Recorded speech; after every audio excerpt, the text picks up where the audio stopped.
What if a single line written 2,000 years ago is less a poem and more a lever, a short instruction for how to steer your inner state so the world around you changes in response? To know it and to will it is to move the world.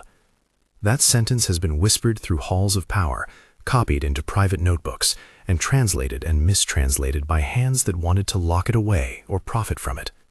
The claim at the heart of this video is unapologetically simple. There exists a functional blueprint hidden in that line, and when you understand the mechanics it points to, you can learn to control your energy and shape reality in repeatable, disciplined ways. Listen carefully. This is not magical thinking or wishful affirmations. It is a set of practical, repeatable operations: attention, alignment, containment, transmutation, and projection that together produce coherent energetic states. Those states make certain outcomes more likely. You will see this as metaphor at first, then as a felt capability when you practice the micro-tests I'll give you. The goal here is not to promise miracles. The goal is to hand you a toolbox, a trial-by-doing approach. Try it, experiment, keep what works, discard what doesn't. But do not leave this video as someone who only understands the idea. Leave it with a tiny, directly felt skill. There is an origin story behind this line. Tradition links it back to texts that formed the backbone of what later became known as Hermetic thought, fragments preserved and recopied across languages and centuries. Many claim that these writings were private tuition for the powerful. Patrons in Renaissance Florence paid heavy sums for access. Some versions of the story have Cosimo de' Medici awarding scholarships to scholars who translated occult manuscripts. Later, men like Isaac Newton kept Hermetic manuscripts among their mathematical notebooks. Nikola Tesla all but treated certain patterns of energy and attention as research variables. Carl Jung mined these texts for images and processes that map to the psyche. Those are not proof that the texts literally contain a machine for reality manipulation. They are, however, evidence that certain people read these words as practical instructions and used them as part of their inner training regimes. Historians debate precise transmission, and scholars argue about what was added, edited, or lost between copies. Tradition holds that parts were hidden, some sections misrepresented by translators, and some teachings gatekept by guilds of scholars and initiates. Take those claims as context, not conclusive evidence. The stronger test is reproducible practice. If these ideas are useful, then carefully designed exercises will produce subtle, measurable shifts in how you feel and how situations unfold. That's the experiment we'll run together. Before we dive deeper, a practical offer.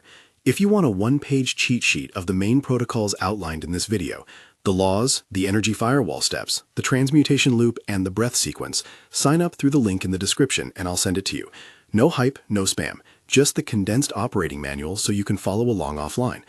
Now keep that sheet in mind as we move from origin story to mechanism. At the center of everything you're about to practice is a distilled claim. Reality responds to coherent, sustained, intentional states. Say it with me in a different register. Awareness organizes probability. Intention focuses that organization. Breath, the bridge between nervous system and field, carries it. Body anchors it. The sentence, "to know it and to will it is to move the world," maps directly onto that process. You must understand the rule set, decide on a target with clarity, stabilize your system so that it no longer leaks energy, and then deliver a precise projection into your field.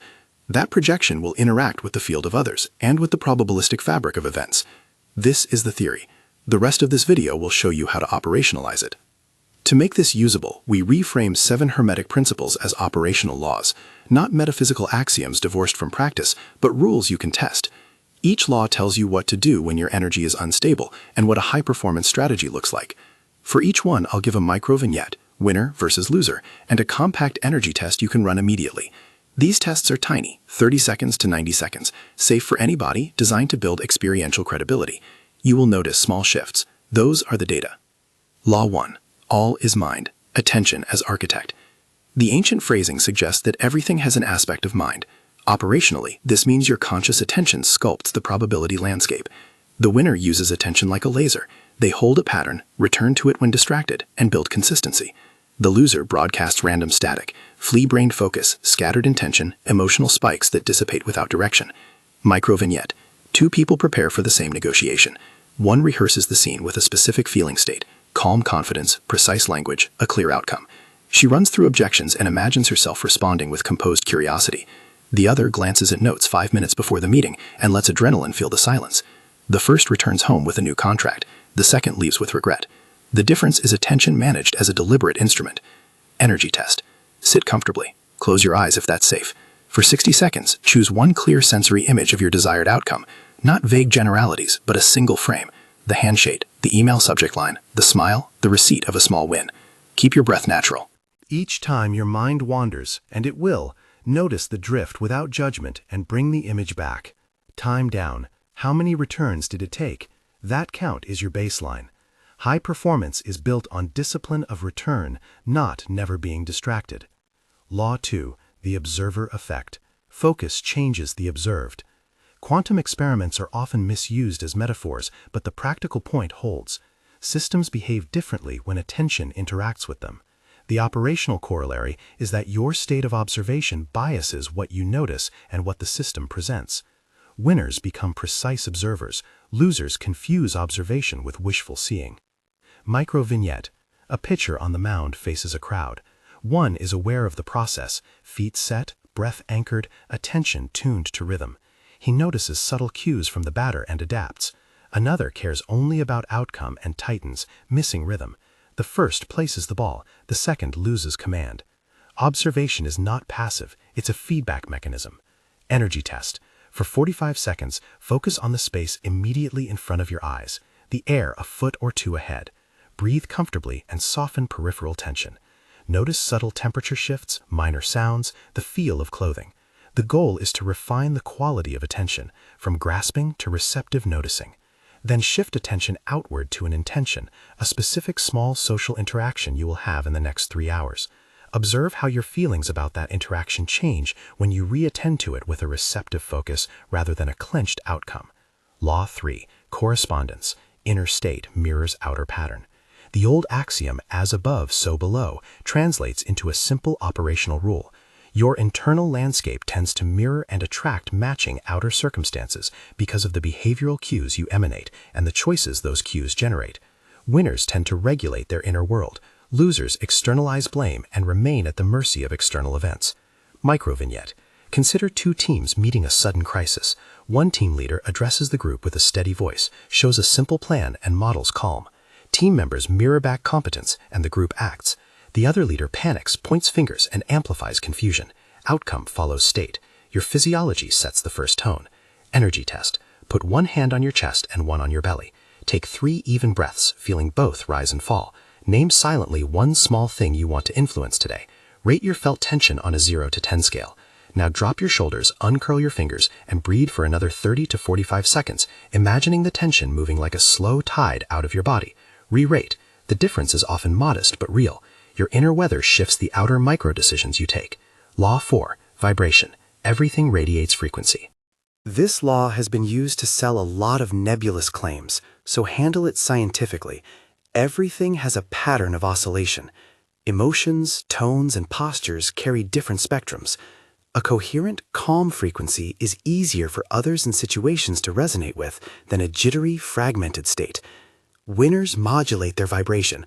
Losers leak chaotic signals and drain momentum. Micro-vignette. A professional athlete uses ritualized breath and movement to shift from anxiety to readiness. Teams adopt a pre-game cadence. Elite performers use similar routines to produce repeatable states. Meanwhile, an unfocused contender tries ad hoc pep talk after pep talk, never stabilizing a reliable vibrational pattern. Energy test. Hum lightly or create a soft vowel sound at a comfortable pitch for 10 seconds. Feel the vibration in your chest and throat. Now shift to a clear, steady exhale with a neutral tone for 20 seconds. Breathe normal. Notice the internal sensation. Is there looseness, warmth, or tension? Note this as your vibrational baseline. You can use tone and breath later as a tool to upshift or downshift your energy. Each law up to this point is not a mystical proclamation, but a tool to be practiced. Practice produces data. Data informs refinement. The first 4 laws are about how to marshal attention, shape perception, regulate the internal state, and choose an energy signature that supports your objectives. They are necessary but not sufficient. Containment and transmutation, the next operational moves, are what makes this work durable and ethically viable. Before we keep going, let's pause in a very specific, safe way. If you've been following the microtests, you've already done 2 or 3 simple experiments. Notice whether any small changes occurred in your breathing, in your tension, in the tone of your thinking. Do not overinterpret what you feel. Label it, record it if you're open to that. a sentence or two in your notes, and move on. These small data points will compound into skill if you practice intentionally. Now imagine a simple scene as a composite of the first 4 laws. You are preparing to speak up in a meeting where you expect resistance. Applying Law 1, you clarify the specific image of your desired outcome, a concise statement, a nod from one ally, and a step forward. Applying Law 2, you become an attentive observer of the room's micro-movements before you speak, softening your perception to pick up cues. Applying Law 3, you regulate your inner climate so your voice carries steadiness rather than urgency. Applying Law 4, you adjust your breath and tone so your vibration invites cooperation. The result is not a guaranteed yes, but a measurable increase in the probability you will be heard productively. There is a pattern common among people who report reliably better outcomes. They do 3 things before any high-stakes action. They stabilize their system, they transmute any residual agitation into usable motivation, and they imprint a concise intention with ritualized breath. Those 3 steps form the spine of the operational blueprint we are unlocking. But before we hand you precise recipes, we need to integrate 2 more hermetic rules because they explain why those preparatory steps matter. Law 5, polarity. Use the opposite to shift the current. Polarity simply states that extremes are part of a spectrum and that you can move between poles intelligently. If you're stuck in anger, shifting into curiosity is more effective than amplifying rage. If you are overly tentative, deliberately toggling to embodied decisiveness for a short period can reset your field. Winners understand how to move leverage points along the continuum. Losers get stuck at an unhelpful extreme and dig in. Micro-vignette. A CEO receives blunt criticism in a review. One response is immediate defensiveness, pushing the polarity farther into conflict. The other hears the criticism, labels it, and intentionally toggles to a curious, exploratory stance. Tell me one example where you felt me missed this. The latter's polarity shift diffuses escalation and opens a path to constructive negotiation. Energy test. Think of a recent moment of discomfort. Name the emotion: frustration, fear, shame. Now imagine sliding the quality towards its opposite for 30 seconds. Frustration towards patient problem solving, fear towards cautious curiosity, shame towards neutral observation. Keep your breath gentle. Notice what the shift does to your posture, your facial muscles, your thought stream. This is a practice in using polarity as an inner lever. Law 6, rhythm. Everything flows in cycles. The world and our nervous systems move in cycles. High intensity must be followed by rest. Projection must be followed by integration. Winners respect rhythm. They deploy bursts of energy and then close down with rituals that reset. Losers are chronically in either collapse or ramp up, never in useful alternation. Micro-vignette. A top performer executes a concentrated work sprint, then takes a short, deliberate reset. A walk, a breath sequence, a micro-nap. The result is clearer decisions and faster learning. Someone who grinds continuously without rhythm experiences burnout and sloppy mistakes under pressure. Energy test. Time 90 seconds. For the first 45, sit with focused task imagery, intense but not frantic. For the second 45, intentionally soften into a different state. Hands open, shoulders relaxed, breath easy. Notice how quickly your heart rate or mental chatter shifts. Respecting rhythm stabilizes the field and makes your influence more sustainable. At this point, you might be feeling something align, a thread of practical coherence rather than airy abstraction. That's precisely the effect these laws are designed to produce when used together. They form a pattern recognition map you can apply quickly, but there remains one last operational rule that explains why careful sequencing, hygiene first, transmutation second, breath as imprint, matters for safety and efficiency. Law 7. Cause and effect. Intentional action must be followed by real-world steps. Esoteric language sometimes neglects the mundane follow-through that grounds magic in the world. If you'll move a field, you must also move your body and your environment in ways that increase probability. Intention without action is noise. Action without coherence is random motion. Winners pair energetic imprint with concrete next steps. Losers wait for the universe to rearrange itself without changing strategy. Micro-vignette. 2 entrepreneurs visualize a product launch. One follows visualization with a prioritized checklist: calls, clear deadlines, mapped contingencies. The other treats visualization as a substitute for work. The first launches and iterates. The second watches opportunity pass by. The field responds more readily to a pattern that includes visible movement. Energy test. Write down one small, concrete action linked to a current intention. It must be a physical step you can complete within the next 3 hours. Breathe. Commit to doing that action regardless of outcome. The combination of internal imprint and visible movement is a basic test of cause and effect alignment. These 7 operational laws are your new operating system for personal sovereignty. They are not metaphysical absolutes, they are tested heuristics. Use them as lenses. When you encounter a problem, ask which law is being violated. Is attention leaky? Is observation biased? Are you emitting inconsistent vibration? Are you stuck in a polar extreme? Are you ignoring rhythm? Are you omitting real-world follow-through? Answer those questions with specific, repeatable corrections, then test again. Up to this point, we have clarified theory and provided micro-exercises you can do in minutes. Many people hear this framework and feel skeptical. That's healthy. This method invites you to be a scientist of your inner life. Record a small data set. Before the exercise, write your intention. Note current tension levels. Carry out the 60 to 90-second micro-test. Take a breath, then act on a single small behavioral step. Over a week, you will have multiple data points to evaluate. That is how you move from anecdote to craft. There is one more framing that matters before we shift from theory into protocol. When ancient students copied that line, to know it and to will it, they likely meant something both epistemic and practical. Epistemically, to know it implies careful study, repeated observation, and an alignment between belief and evidence. Practically, to will it implies disciplined intent, physical preparation, and a repeated method for projection. The bridge between these two verbs is the set of protocols you will use to ensure your field is neither leaky nor brittle. This is the moment where many systems fail. They teach inspiration without containment, or ritual without ethics. Containment matters. A stable field that leaks is a threat to both you and others. An unstable projection can be harmful. The upcoming practical sequences, an energy firewall for daily hygiene, a transmutation loop for converting negative charges into fuel, and a breath switch for final imprinting are designed to be safe, non-coercive, and repeatable. They will not force outcomes.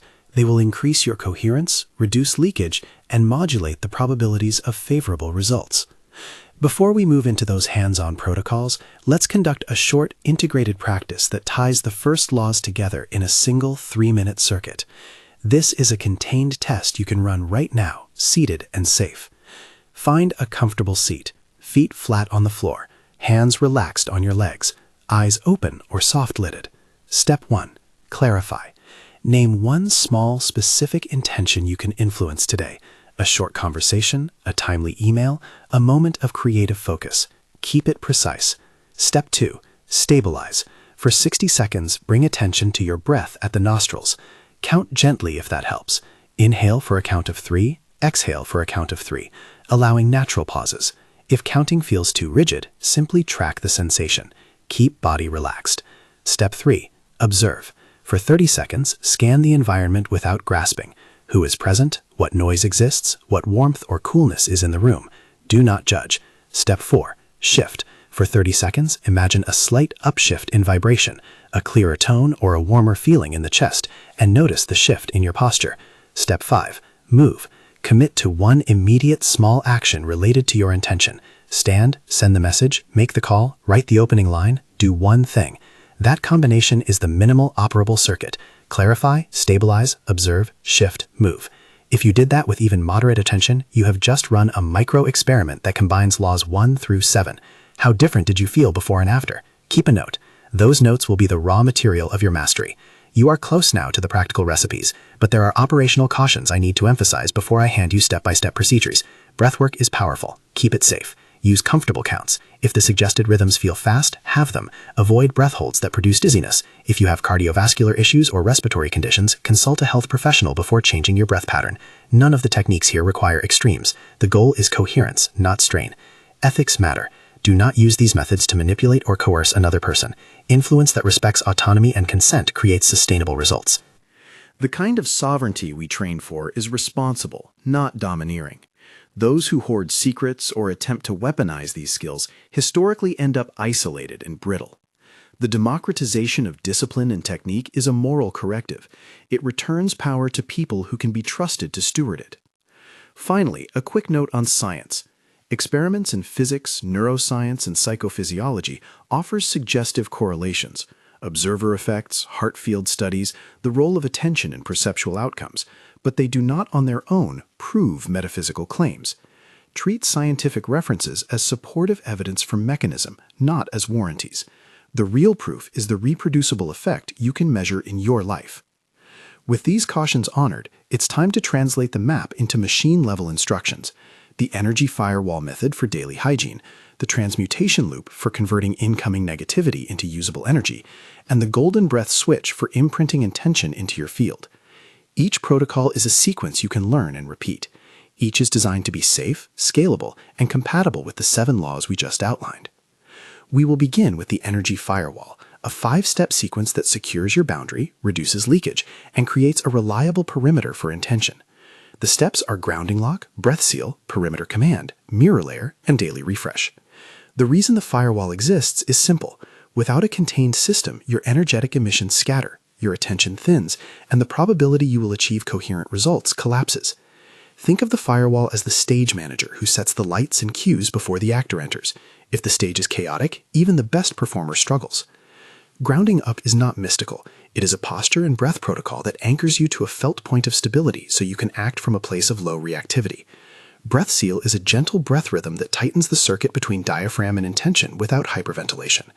Perimeter command is a short intention statement that defines what you will permit into your field for a set interval of time. Mirror layer is a visual or somatic technique that allows you to sympathetically reflect and neutralize hostile energy without taking it on. Daily refresh is the commitment to run this 5-step sequence at least once at the start of any day with high interpersonal demand. We will walk each of those 5 steps in the next section, with precise counts, safe alternates, and language you can use to anchor intention. We will also practice the transmutation loop immediately after, which is the inner alchemy you use when something negative lands on you despite the firewall. The loop is 5 moves: acknowledge, draw to heart, infuse with golden light, project back as transformed power, and loop until neutral. It is explicitly non-aggressive and designed to transmute rather than retaliate. Then you will learn the golden breath switch, a 6-step breath protocol that fuses intent, breath, and body. The default counts I'll teach are comfortable for most people: a 4-count in, a 4-count hold, a 4-count out, a 4-count lock. But I will give shorter alternatives for beginners and cautions for anyone who feels lightheaded. You will use the switch to imprint a clear intention into your field after firewall and transmutation. Repetition is the secret sauce. 3 cycles produce an imprint. 10 cycles deepen the pattern. If you're still with me, that is the structural arc for the next phase. You have the theory, the laws, the short tests, and the ethical frame. Before I hand you every explicit step, take one small action right now. Breathe 2 even, slow breaths, and write, in a single line, the one concrete action you will take within the next 2 hours to test this material. Keep it small and do it. That action is the hinge between knowing and willing. It is the experiment that will tell you whether the blueprint moves. We are about to move into exact repeatable sequences. These sequences will be practical enough for a professional to use before a meeting and simple enough for a beginner to run in a quiet corner. They will be safe and designed to build confidence rapidly. If you have your notes, your one-line action, and a calm place to try exercises, stay where you are. If you're driving or otherwise occupied, pause the video and return when you can be seated. As we step into the protocols, remember the line that brought you here. To know it and to will it is to move the world. Knowing without will is analysis. Will without structure is wish. The upcoming methods are the structure, the way you transform intention into sustained field presence. They are the procedural bridge between the idea and demonstratable effect. We will begin with grounding lock. Take a breath and get ready to practice the first set of embodied steps that convert the laws you've learned into a durable field. Grounding lock begins where you are, with one simple aim. Anchor the center so the edges stop trembling. Sit with feet planted. If you can, let them touch the floor. If you're standing, spread your weight evenly across both feet. Drop your hands to your thighs or let them rest naturally at your sides. The instruction is plain. Create a stable point in the lower body that the rest of you can operate from. Breathe gently, not forcing. Allow a natural inhale, a natural exhale. Now draw your attention to the point where your spine meets your pelvis. Imagine that point as a rudimentary anchor, something dense and calm. Inhale and imagine the breath moving toward that anchor. Exhale and sense it settling slightly deeper. Repeat this simple move for 8 breaths. If 8 feels too long, do 4. If you feel lightheaded at any time, return to your normal breathing and stop the practice. While you breathe this way, press the pads of your feet into the ground. Notice contact, pressure, temperature. Feel the sense of support under you. That physical feedback is the physical half of grounding lock. The mental half is a succinct self-command, a one-line sentence you can say inwardly to close leaks. Examples: I am held, I return to center, or anchor. Choose a phrase that lands for you and say it silently on the exhale. Don't try to conjure emotion. Simply let the phrase be an organizing cue. The first time you do grounding lock, stay with it for a minute. Over time, you'll reduce the time needed, but the quality of attention matters more than duration. Next, the breath seal. This is a gentle rhythm designed to tighten the circuit between diaphragm and intention without strain. Use a count that feels comfortable. The default is 4 counts in, 4-second hold, 4 counts out, and a 4-second restorative pause. If 4 seconds is long for you, have it. 2 in, 2 hold, 2 out, 2 pause. The sequence is deliberate and calm. No forceful inhalations, no rapid pumping.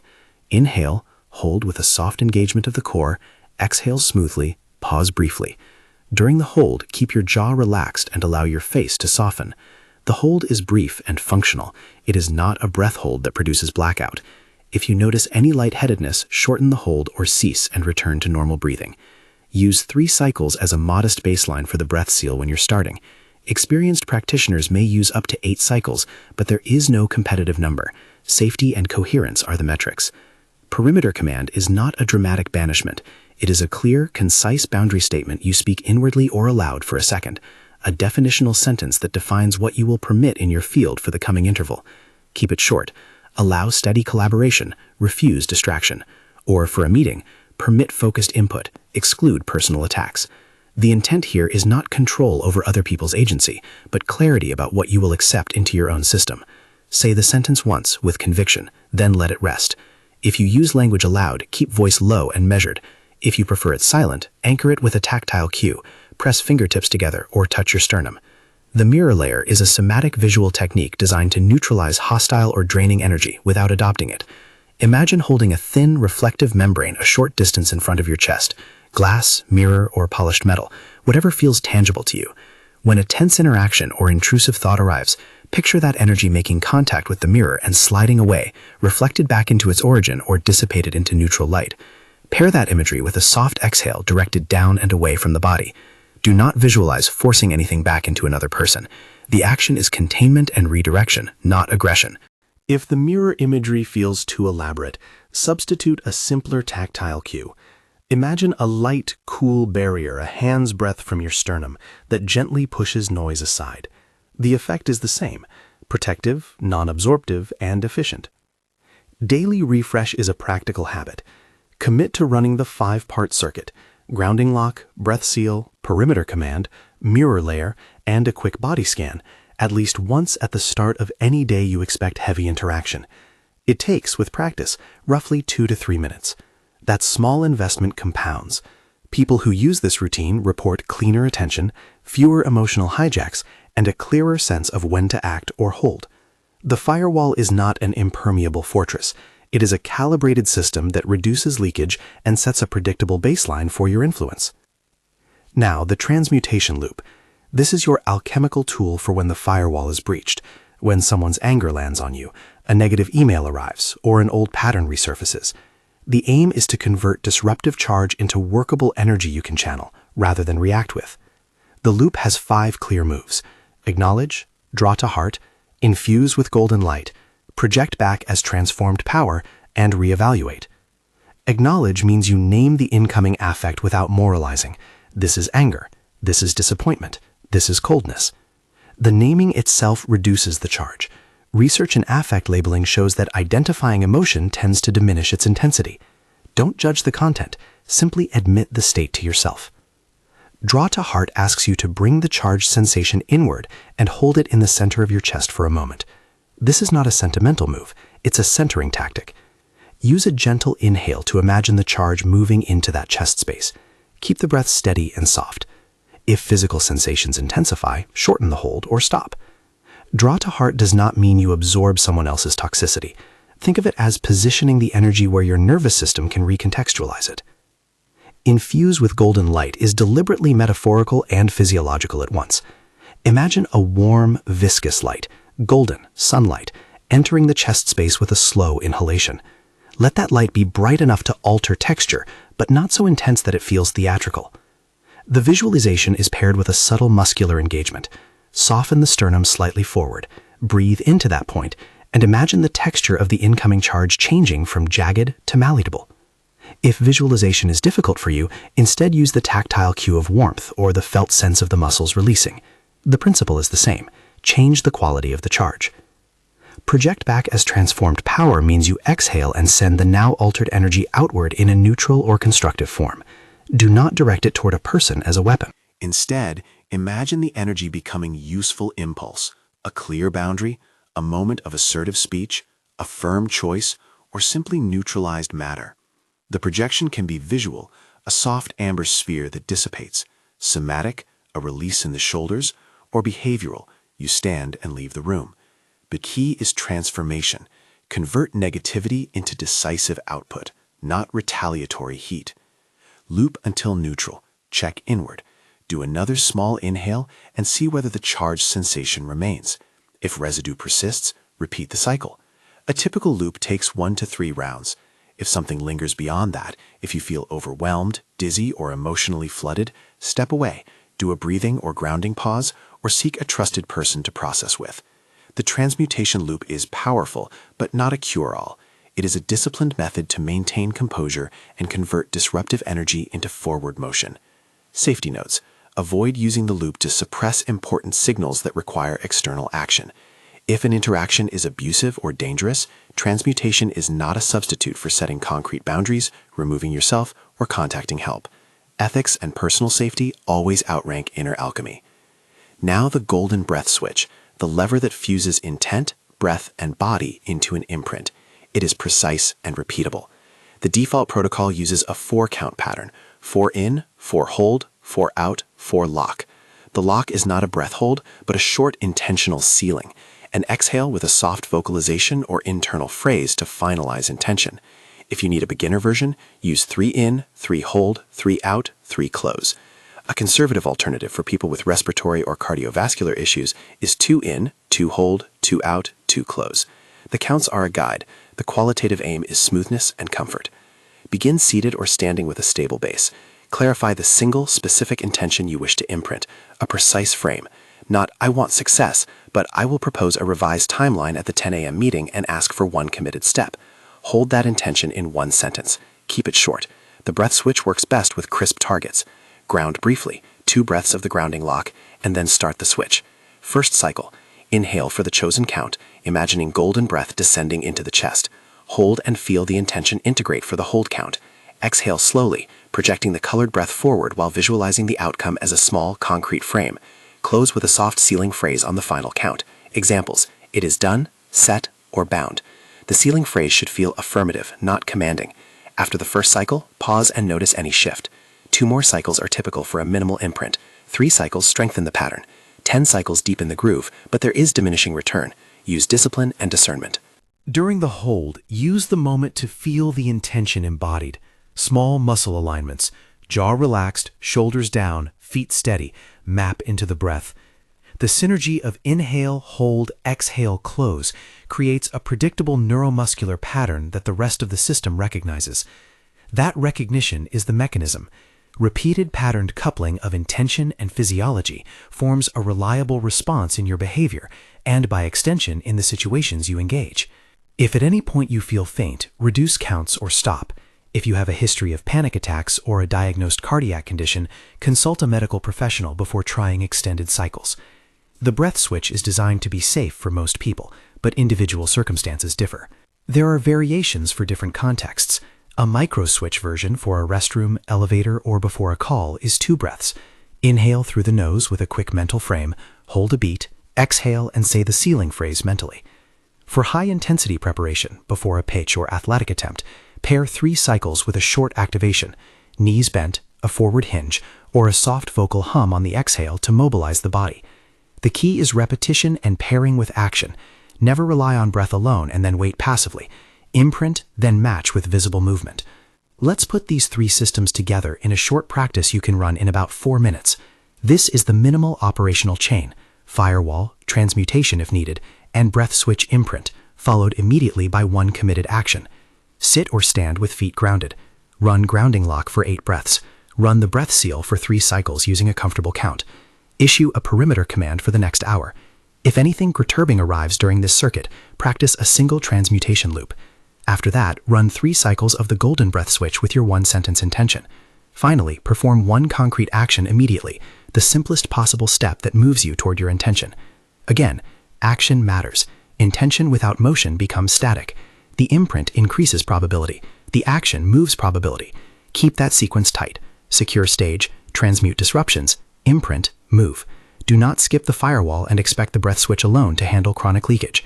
Now, a short bridge to modern science, careful, qualified, and non-dogmatic.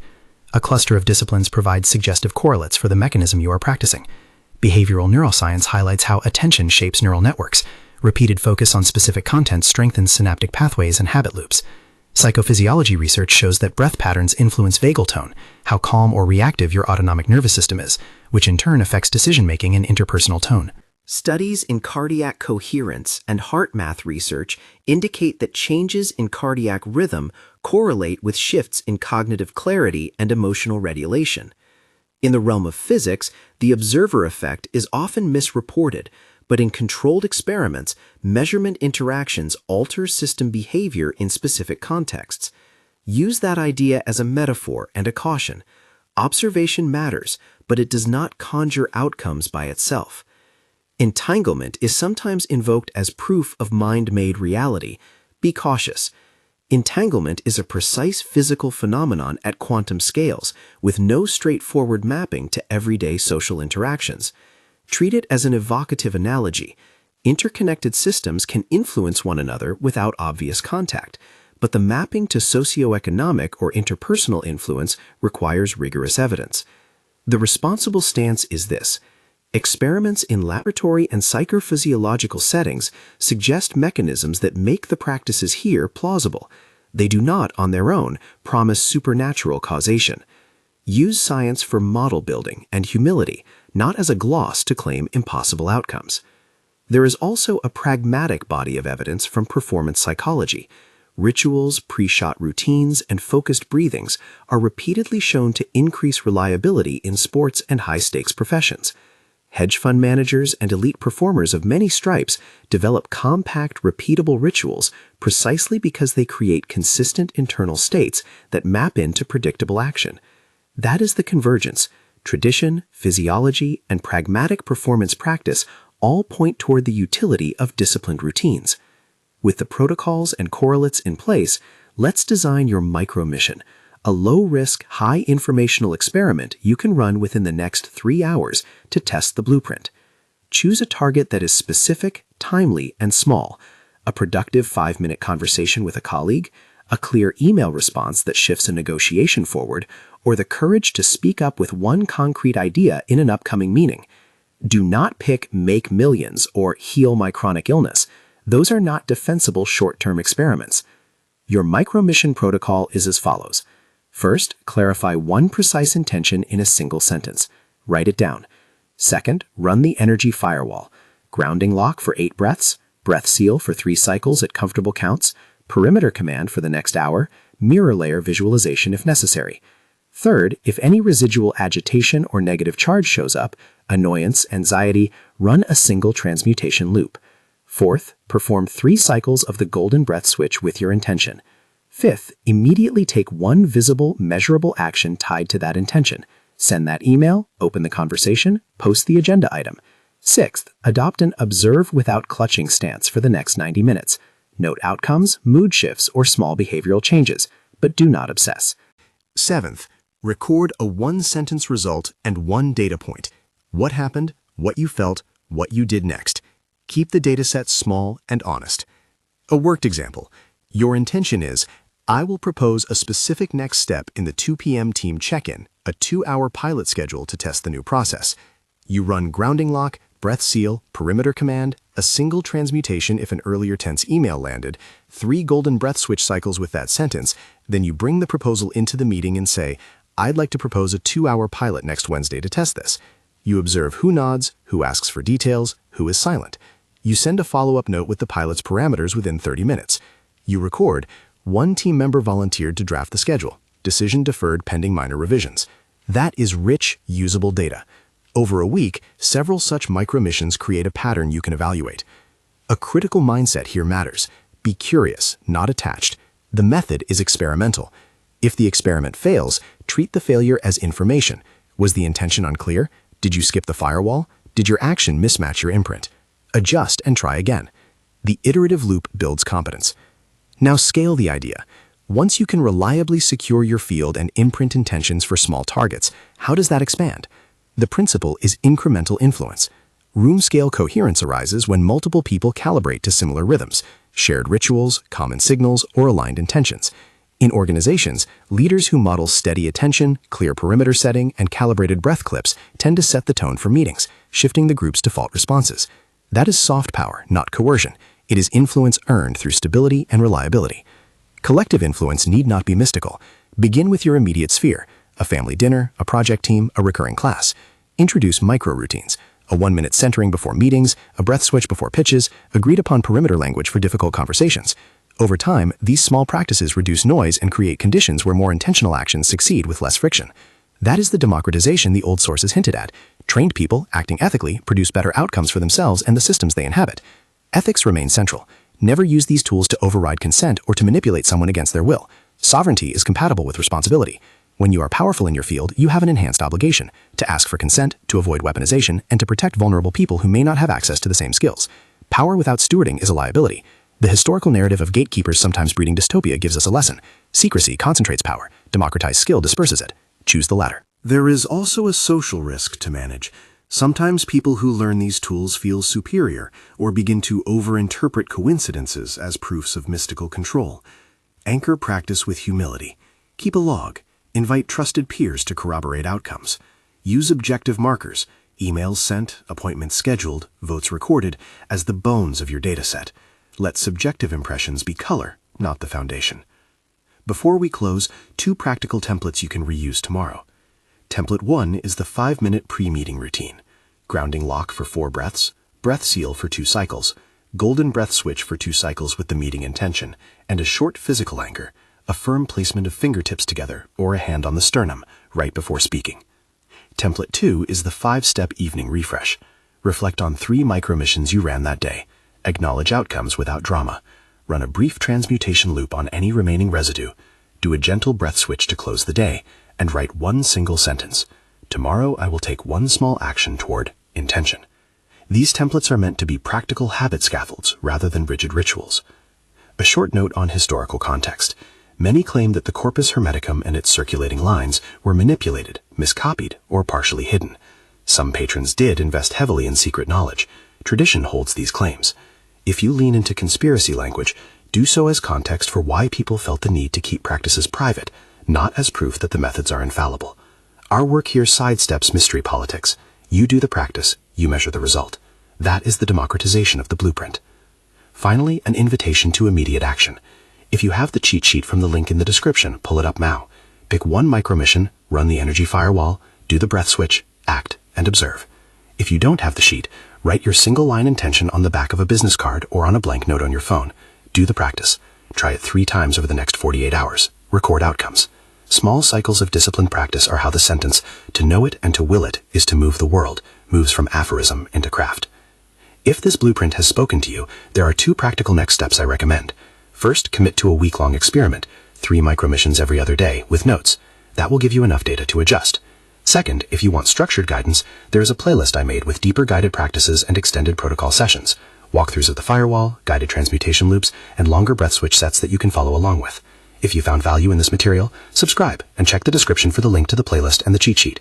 It's the clearest path for anyone who wants to move from a concept to a practiced craft. Remember what brought you here in the first place. A short, ancient line reframed as an operational manual. You have now learned the mechanics, how to secure your field, how to convert negative charge, how to imprint intention, and how to test these ideas in real life. The work is not glamorous. Develop reliable influence without sacrificing ethics or health. Close with this image. A sculptor before a block of marble knows the proportions in mind. aligns stance and breath, and chips deliberately. The world you influence is the same sort of medium, amorphous, responsive to a practiced hand, prone to small fractures if struck without control. Your routine is the sculptor's stance. Your breath is the mallet that couples intention to form. Your action is the chisel that moves material into shape. Practice daily. Keep accurate notes. Choose small targets. Honor consent. Over time, your probability landscape will change, not because the cosmos obeys an incantation, but because you have become a more coherent, less leaky, and more decisive actor in it. If you ran the micromission today, comment "I claim it" below and share one short result. You'll help lock the habit and join a small community of experimenters. Subscribe for the guided playlist and the cheat sheet in the description if you want the condensed manual. For now, breathe, act, observe, and iterate. To know it and to will it is not a magical sentence. It is a training curriculum. Your task is simple. Learn the moves, practice them, and take the smallest courageous step. The blueprint is now unlocked for you. Use it responsibly and shape what you must with steady hands.